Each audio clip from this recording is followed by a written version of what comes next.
Alice diringkus di sebuah rumah di Tangerang setelah dia buron selama 5 bulan. Dan ternyata dulunya Nari ini adalah seorang K-pop idol. What? Topeng dari operasi aslinya, sindikat perdagangan manusia. Hey guys, it's Nasi and welcome back. Kalau kalian belum subscribe ke channel ini, jangan lupa klik tombol subscribe-nya di bawah. Ada nggak dari kalian yang kenal sama orang ini? Iya pak, Iya.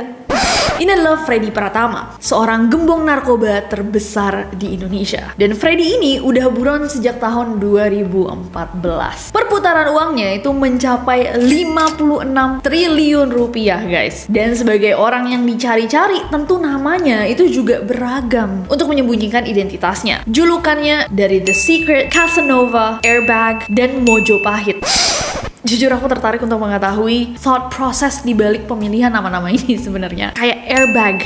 Kenapa Airbag gitu? Apakah ada momen signifikan di hidupnya di mana dia ketampol airbag gitu? Dan Mojopahit, apakah datang dari permainan kata yang pintar dari Mojo Jojo dan Majapahit? Jangan ketawa! Jangan ketawa! It's smart, oke? Okay? Yang jelas, Freddy ini sudah masuk ke dunianya di tahun 2009 dan setelah 9 tahun menjadi DPO, pada Juni 2023 kemarin, Polri akhirnya menerbitkan Red Notice terhadap Freddy. Red Notice itu adalah permintaan kepada penegak hukum di seluruh dunia untuk mencari dan menangkap seseorang sambil menunggu ekstradisi, penyerahan diri, atau tindakan hukum serupa. Jadi simpelnya Red Notice tuh kayak level tertinggi dalam dunia perburonan, di mana pihak kepolisian sebuah negara tuh udah minta sama satu dunia kayak bilang, ada satu orang kita cari dan dia berbahaya, jadi satu dunia harus nyari dia. Nah meskipun begitu, sebenarnya Polri tuh udah yakin bahwa Freddy itu saat ini berada di Thailand. Bahkan mereka percaya bahwa Freddy itu dilindungi oleh mertuanya yang juga merupakan kartel di Thailand. Dan gila gak sih guys, kalau misalkan informasi sebesar ini sebenarnya nggak banyak yang mengetahui. Sebenarnya banyak, tapi nggak semua orang gitu. Dan nggak cuman Freddy, ternyata banyak kriminal Indonesia yang berstatus buron itu kabur ke luar negeri. Yes, termasuk para koruptor. Nah kalau orang-orang berstatus buron di Indonesia sukanya cabut dari Indonesia, tapi Indonesia ternyata guys juga menjadi negara tujuan bagi banyak buronan dari negara-negara lain. Dari mantan wali kota yang terjerat kasus perdagangan manusia, sampai yang baru-baru ini terjadi, seorang mantan idol K-pop yang terjerat kasus penipuan. Anyways, itu yang hari ini kita akan bahas bareng-bareng. Buronan-buronan yang mungkin kalian gak tahu yang kaburnya ke Indonesia. Langsung aja, without any further ado, let's get to the list. Kita akan mulai dengan Alice Guo dari Filipina. Selasa 3 September 2024 kemarin, kepolisian Indonesia akhirnya berhasil menangkap buronan Filipina bernama Alice Guo. Alice diringkus di sebuah rumah di Tangerang setelah dia buron selama 5 bulan. Nah, Alice ini bukan orang sembarangan. Dia adalah mantan wali kota dari Bamban, Provinsi Tarlac, Filipina, yang menjabat dari Juni 2022 lalu. Nah, kenapa dia bisa jadi buronan? Jadi Maret tahun 2024 kemarin, otoritas Filipina itu menggerebek sebuah kasino online judul ilegal di Bamban, wilayahnya Alice. Jadi diketahui setelah diusut bahwa kasino ini tuh benar-benar nipu banyak banget orang. Ya seperti kita tahu, situs-situs judul itu tujuannya adalah untuk menipu para penggunanya. Nah pihak berwajib di Filipina menelusuri dong, ini kantor dari kasino online-nya di mana? Dicari tahu sama mereka dan mereka dikagetkan dengan fakta bahwa kantor dari kasino online tersebut terletak di sebuah bangunan yang berdiri di atas lahan milik sang wali kota. Jadi bener-bener tanahnya Alice Guo pribadi dan ditelusuri lagi sama polisi. Ternyata guys, bahkan kasino online tersebut hanyalah fasad atau fasad topeng dari operasi aslinya yang merupakan sindikat perdagangan manusia. Merinding. Nah selain masalah itu, Alice itu juga dituduh melakukan beberapa kejahatan lainnya kayak penggelapan pajak, pencucian uang lebih dari 100 juta peso atau sekitar 1,8 juta dolar, sekitar 27 miliar rupiah, serta memiliki relasi juga dengan sindikat kriminal di Cina. Aktif ya ibu ini. Nah karena temuan-temuan ini, Alice pun diperiksa dan dia tuh dipanggil untuk menghadiri persidangan. Tapi selama persidangan aja dia tuh udah nggak hadir 3 kali. Absen dia 3 kali, dia bilang bahwa dia mendapatkan ancaman pembunuhan dan kesehatan mentalnya tuh lagi buruk. Dia Gen Z banget. Kamu gak boleh ngomong gitu, emang kamu Gen Z? Oh iya deh, kalau gitu jangan bilang Gen Z banget. Akhirnya pada bulan Juli, pengadilan mengeluarkan perintah untuk menangkap Alice. Semua asetnya Alice dibekukan, jabatannya juga sebagai wali kota jelas dicopot. Tapi 18 Juli 2024 tiba-tiba hilang guys. Alice sama dua saudaranya, Sheila Guo sama Wesley Guo, hilang, gak tahu di mana. Katanya dia melarikan diri menggunakan speedboat. Ditelusuri, sepertinya nih dia kabur ke Malaysia. Tapi diketahui ternyata dia naik speedboat cuma sampai Malaysia, terus dia pindah ke kapal yang lebih besar. Dan pada 21 Juli mereka tiba di Singapura, dan 18 Agustus mereka masuk ke Indonesia lewat Batam. Jauh juga mainnya si Alice. Datangnya di Batam, tinggalin di Tangerang. Ih, gimana kalau salah satu tetangga kita kriminal, buronan nih. Nah, 26 Agustus kemarin, Direktorat Jenderal Imigrasi Indonesia menemukan jejaknya Alice yang lagi ada di Indonesia. Dan mereka langsung telepon ke Filipina bilang, "Hey, kalian kehilangan gak nih buronan namanya Alice Guo?" Dan Agustus 2024 kemarin, Biro Investigasi Nasional Filipina menemukan fakta bahwa sidik jarinya Alice itu cocok dengan sidik jari warga negara Cina bernama Guo Huaping. Dan karena temuan ini, pemerintah Filipina berspekulasi bahwa Alice selama ini adalah mata-mata Cina.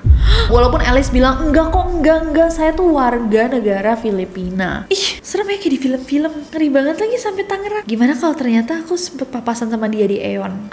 Tapi gila banget sih. Masa mata-mata Cina bisa sampai kepilih jadi wali kota? Gila determinasinya. Gimana kalau pemimpin daerah kita atau kayak kepala RT kita ternyata mata-mata Rusia? What a mindfuck. Next ada Chawalit Tongduang. Kayaknya gitu sih bacanya. Coba kalau ada yang tahu, boleh banget komen di bawah. Chawalit Tongduang alias Pang Nanol adalah orang buron nomor 1 di Thailand. Pantes dia bisa buron, namanya susah banget dipanggil. Chawalit. Chawalit ini buron atas berbagai tuduhan. Sejak tahun 2012, dia tuh sudah memiliki 12 catatan kriminal. Jadi, Chawalit ini adalah gangster nomor 1 sekaligus bandar narkoba yang terlibat ke dalam jaringan narkoba internasional Myanmar sampai ke Australia. Oh my god, Mr. International, darling. Good night, darling.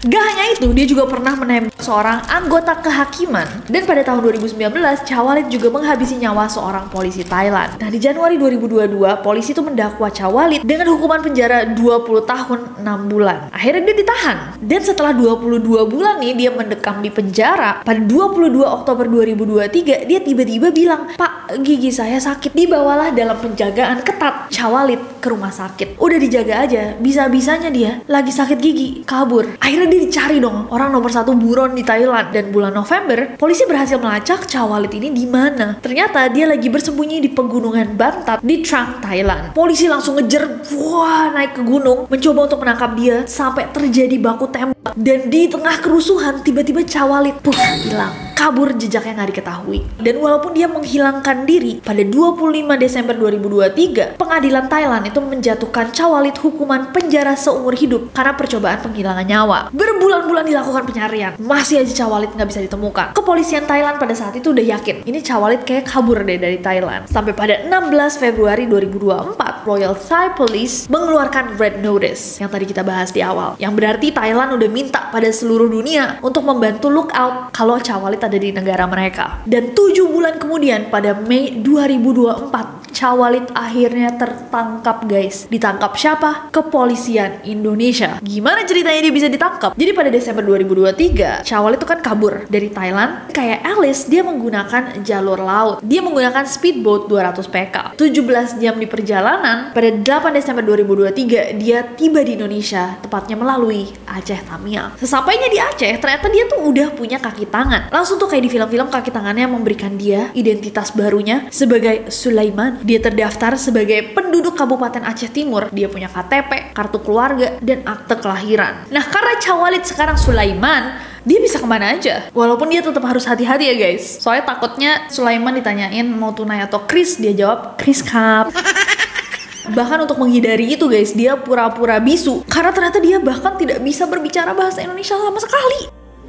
Bahasa Indonesia? Hah? Bisa? Orang Aceh kan? Orang Aceh? Orang Aceh atau orang mana? Maknya mana? Telepon pemilik. Akhirnya pada 20 Mei 2024, Chawalit terlacak ada di Bali. Di sana dia bertemu satu dari 5 pacarnya. Sulaiman.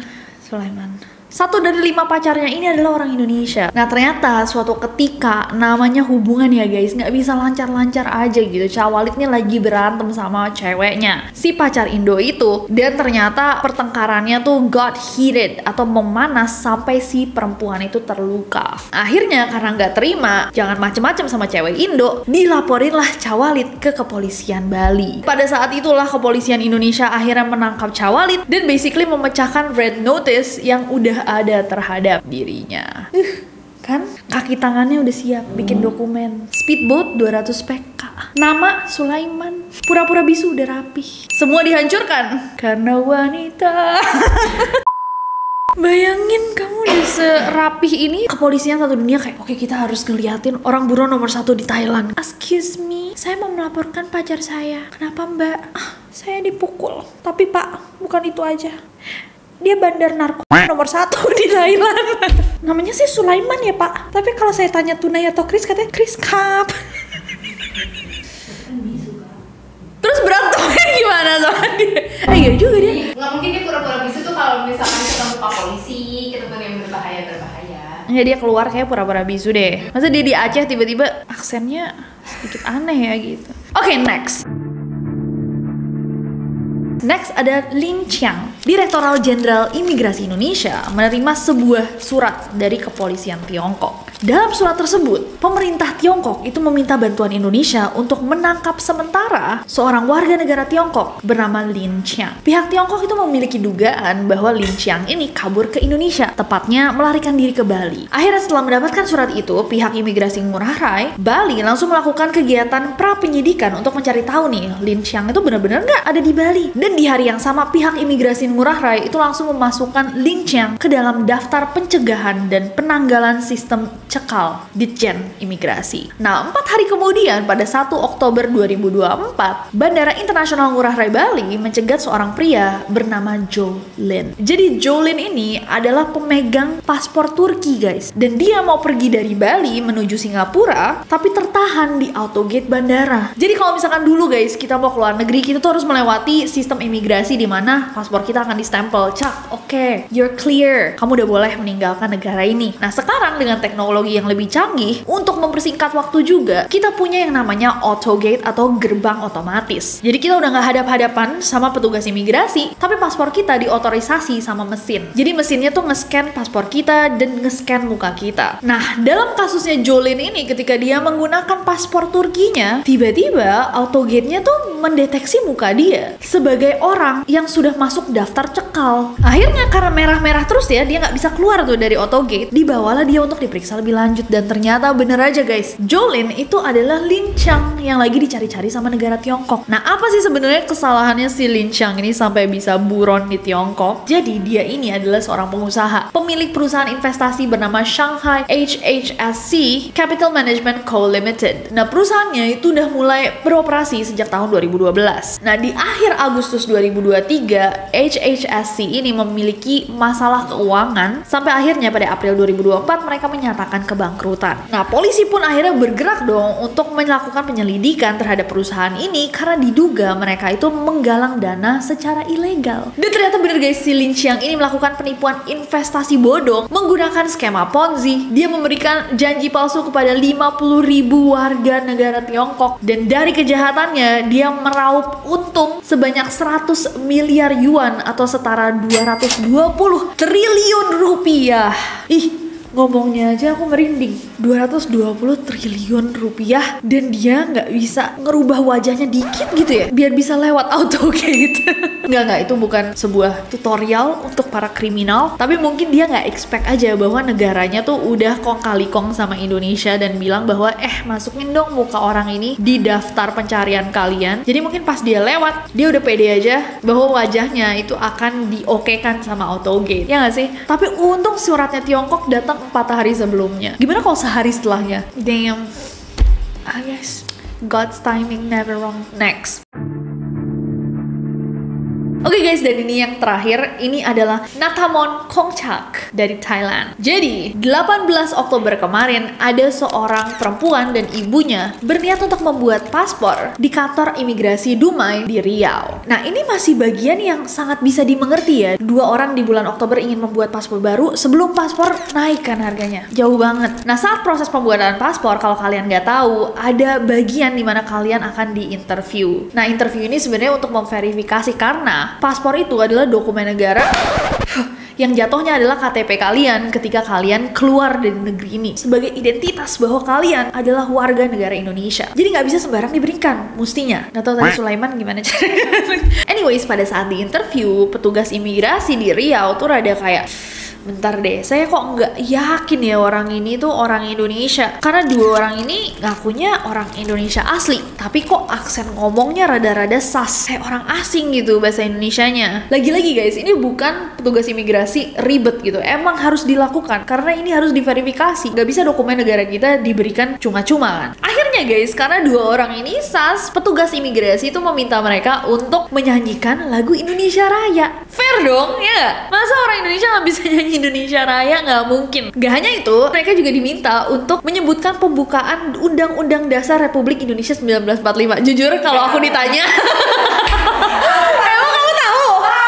Apa? Undang-Undang Negara Republik Indonesia tahun 1945 pembukaan bahwa kemerdekaan itu ya hak segala macam. Oh, aku tahu deh yang itu. Dan bener aja guys, dua orang ini ternyata nggak bisa nyanyi Indonesia Raya, apalagi nyebutin pembukaan UUD RI 1945. Dari situlah terbongkar bahwa dua orang ini bukan warga negara Indonesia, melainkan warga negara Thailand yang namanya Natamon Kongchak atau lebih dikenal dengan nama Nati. Ibunya bernama Tania. Keduanya ternyata udah kabur dan bersembunyi di Indonesia, menyamar sebagai warga Indonesia selama 1 tahun guys. Dan ternyata dulunya Nari ini adalah seorang K-pop idol. What?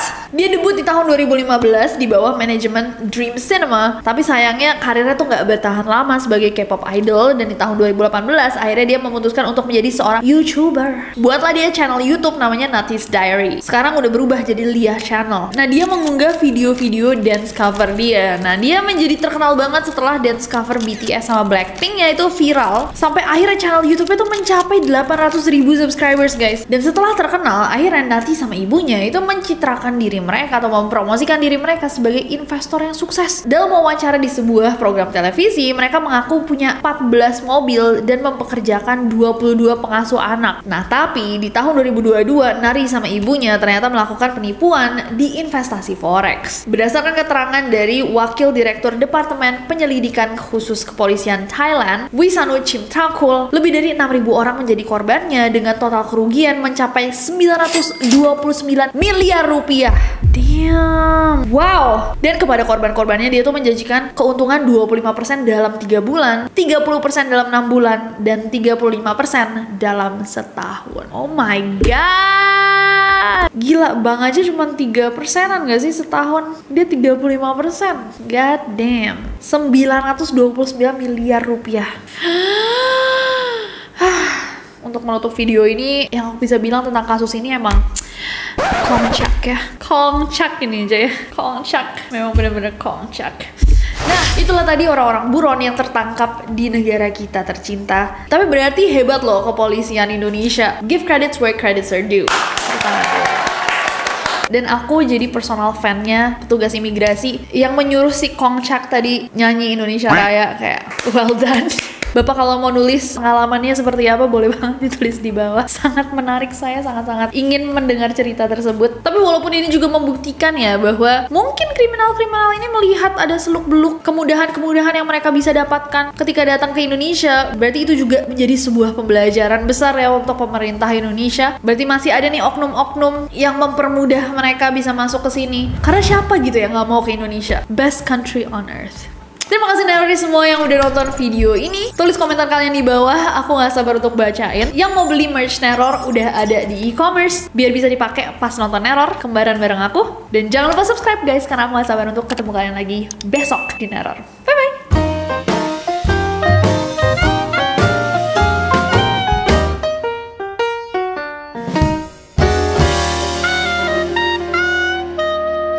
Ketika ternyata nih Cawalit apa? Kaget pas. Dia bukannya cuma nge-host doang, dia mau pindah. Buron dia. Emang kan siapa orangnya? Beda ya? Beda. Dan gila gak sih guys kalau misalkan gak semua orang mengetahui tentang informasi ini. Berani banget kita. Kita bantu Polri ceritanya. Om Freddy nonton ini. Mewing, skibidi toilet.